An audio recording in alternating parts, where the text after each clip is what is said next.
everyone and welcome to my YouTube channel. My name's Hannah Hall and I'm a makeup artist for the everyday woman. So today I thought we'd take a look at helping to disguise our wrinkles through makeup. So let's get started. So obviously our skin has texture and a lot of, you get fine lines, whether it's through laughter, whether it's through frowning, it could be anything. But equally, as we age and you find that you've got lines where you didn't have them before, and also you may find that the makeup that you've been using isn't quite working for you. So it's just looking and readjusting really. So first of all, I would say hydrate from within is really important. Drink lots of water and also maybe introduce some supplements into your diet, whether it's a collagen supplement or a gut biome, something along those sort of lines. But equally, we can do it with little tricks of makeup. So first of all, I would suggest a really good skincare routine, whether you're introducing a retinol into your skincare routine. If you are, do it carefully. There's lots of different levels. I've been using the Environ. I find this fantastic. I'm just on step one and I'm finding it really good. I feel like my skin is starting to look a little bit more alive and awake and less dull. That's the thing, definitely. But I would say you must put on an SPF without a doubt. There's lots on the market, lots to choose from. I will put some links below so you can see, but I would recommend either the number 7 is really light. So if you don't like the feeling of an SPF, you feel it's too thick, then this is the one to go for because it gives the protection of an SPF 50, but equally feels very, very light on the skin. However, I really rate the Hello Sunday. Now, this one is an illuminating one, so it's lovely because it gives a sort of a glow to the skin, but it's not glittery in any way, which is really key to disguising the wrinkles because we don't want anything too glittery on the face. So when you're doing your SPF, just to show you, it's really key to do 2 fingers worth. This is the amount of product that you actually need. It seems a lot, but it's not. And when you put it on, it takes a while to sort of work into the skin. So and that's going to give you the protection that you need. And remember to always do your neck and also your sort of chest area as well. It's really, really important. This will give you, this is the best thing for anti-aging is SPF.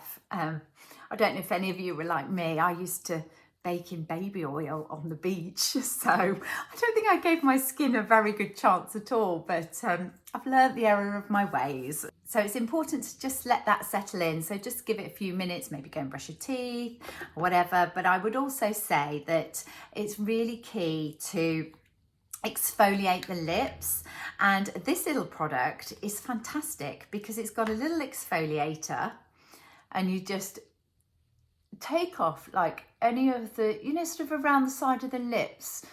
You can end up with a little bit of dry skin. Across the top of the lips is really, really important as well, and all the way around. And this one tastes divine, tastes like a dessert. But yeah, so it's a sugar scrub. And then you just take it off. You can either wash it off or I just take it off with a little bit of cotton wool. But that just gets rid of any of the dead skin cells. And then on the other side of it is a lip balm. So it's a really handy little product. And yeah, perfect handbag size. So we've hydrated the face and then we've hydrated the lips. So that's it on my skin, and it just gives a beautiful glow to the skin, but it's not glittery in any way. So it's not highlighting the wrinkles, but it's starting to give us that glow from within.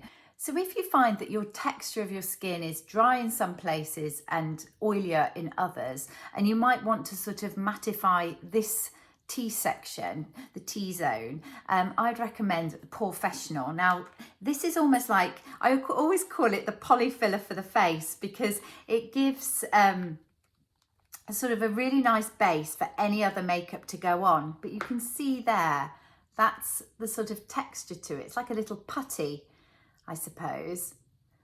but this is great for almost plumping out the wrinkles. So I would sort of place it down your nose just to give a lovely canvas.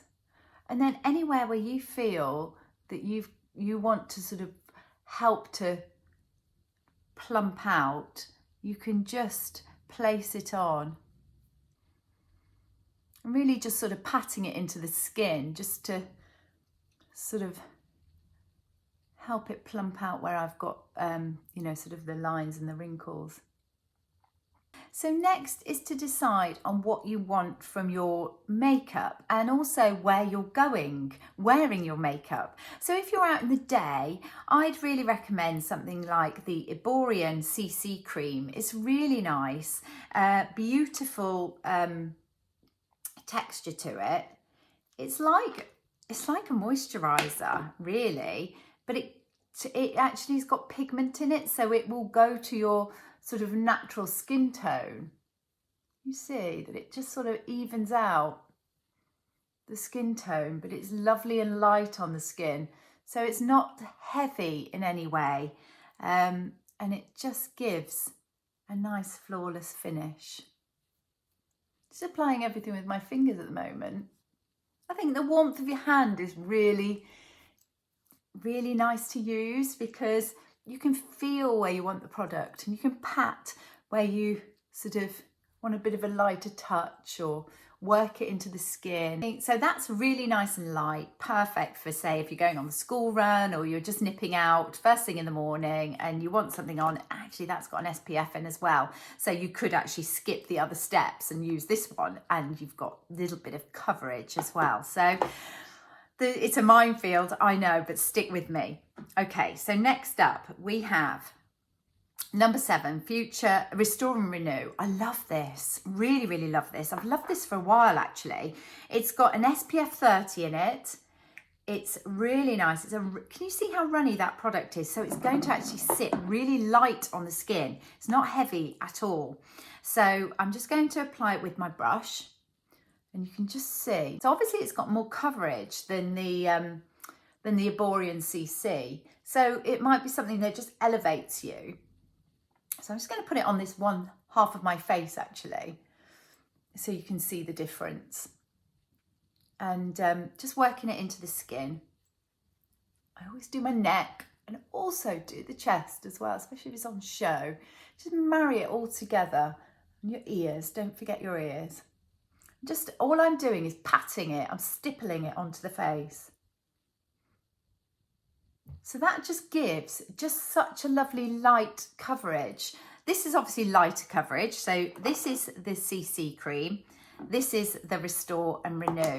And I really rate that one. But I will also put another one. There's another MAC product, which is MAC Face and Body. Been around for years and absolutely love it. So I would really rate that as a really nice light base as well. So that's nice. It gives you a nice light coverage. You may have something like this in your kit you may be using. You may find that it's too thick. If something's too thick, it is going to sit in the lines and the creases. So say, for example, nothing wrong with this product at all. This is Charlotte Tilbury. Can you see it's more solid than my Restore and Renew. This is the Airbrush Flawless. So you can see that this is a lot heavier than this side. This is giving a full coverage makeup, which when you're dealing with wrinkles and fine lines, it's too heavy. I'm not saying don't use it, but actually if you were to use it, you could just place it in tiny little areas and use it almost like a concealer. But to mask the face like this is too much for us with the lines and the creases. It says flawless filter, and it does that, but it does that in an environment that's not a daytime environment. It's not our everyday life. This is our everyday life. This is lights, camera, action. Not us, not me anyway. So this is going to be the heavy side and this is going to be the lighter side. Stick with me. So next, if you're choosing a bronzer, now this is a powder bronzer. Nothing wrong with this bronzer at all.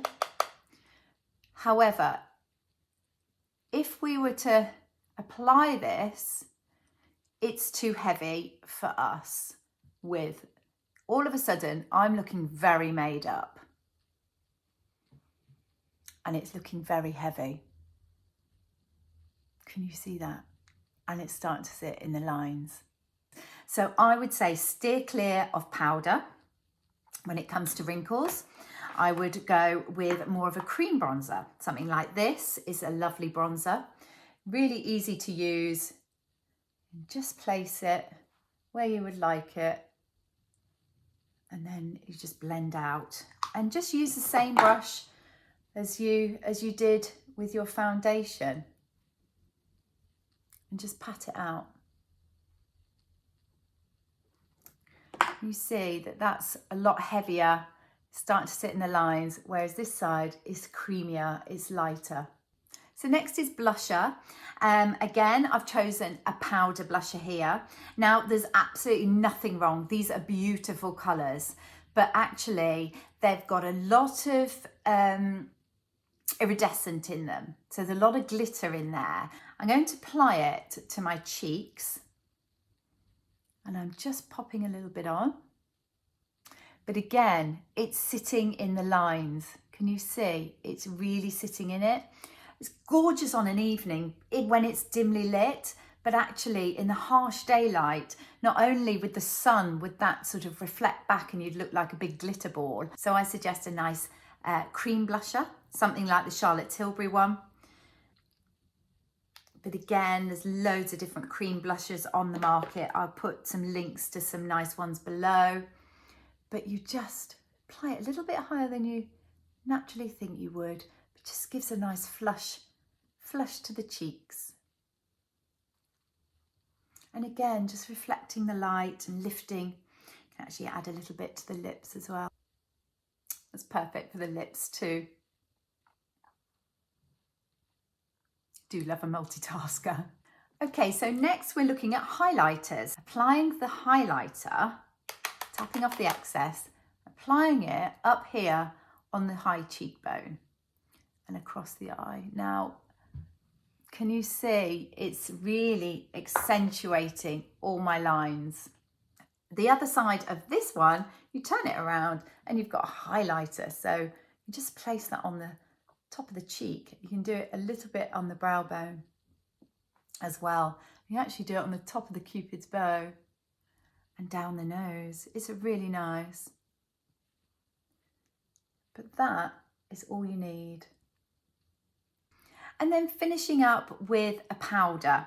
Now, there's lots of different powders on the market. This particular one is great for, say, on set. It will dull something down immediately. However, in our everyday life, we don't want too much powder. So this side, I'm looking very made up. I know it's hard to tell on camera, but when I look in the mirror, I can just see makeup. I don't want to see makeup. I want to see skin. I want to see a glow. I want it to look as if I'm glowing from within. That's the idea. And this side, I look made up, which is fine for certain occasions. However, this side gives me a lovely glow. Now, to keep that glow, I would use a powder that, this one is beautiful. Actually, as I take the lid off, you can actually see the little powder bits come up because it is so fine. It's so super fine, but yet it does what we need it to do. So just taking a brush, can you see? Lifting there. Tap off, just place it just where you need it. It'll set the makeup, but it's not heavy. It's not heavy at all. It's just gorgeous. So don't be afraid of powder. It's just choosing the right one and then placing it where you need it, and also less is more. Remember that. So this side's looking very, very heavy, very made up, whereas this side just gives a lovely youthful glow to the skin, a nice warmth, but equally you look alive and nobody is focusing in on your lines or your creases. if you find throughout the day that you want to pep up your makeup, an actual setting spray is a really good thing to carry in your handbag. This one is a Charlotte Tilbury one, but if you find that you just want to sort of pep it up, spray it on and it just will give, it will, you know, sort of rejuvenate everything that you've done earlier on. So that's it really. It's just about choosing the right products that are going to help plump up the skin, working, you know, from within, drinking lots of water, applying your SPF, and then just choosing products that are just going to help to glow from within without looking glittery in any way. And I think that this side does that beautifully. This side is far too heavy for me. I know it's hard to look on camera, but actually, as I look in the mirror, I look very, very made up. And I would find that it's far too much. So don't feel you've got to apply all these products. I'm just showing you what you could do. However, if you were to just introduce one of these products and maybe change from a powder bronzer to a cream bronzer or even a blusher, you know, blusher might be a powder, which is fine with if you apply a tiny amount. And also just a different environment. If you're going out in the evening, I would recommend a powder, which would be lovely. But if you're out in the daytime and it's sunny and you want to look and feel good, you just wear your SPF and you wear a nice cream blusher and a nice cream bronzer. You're going to look good and you're going to look fresh. So hopefully you found this helpful. I will put all the links below for all the products that I've used today. And if you've got any questions, please do ask me, because we'll navigate this beauty world together and help us look and feel our very best. So thank you again for joining me, and please remember to like and subscribe, and I really look forward to making more content for you. Thank you.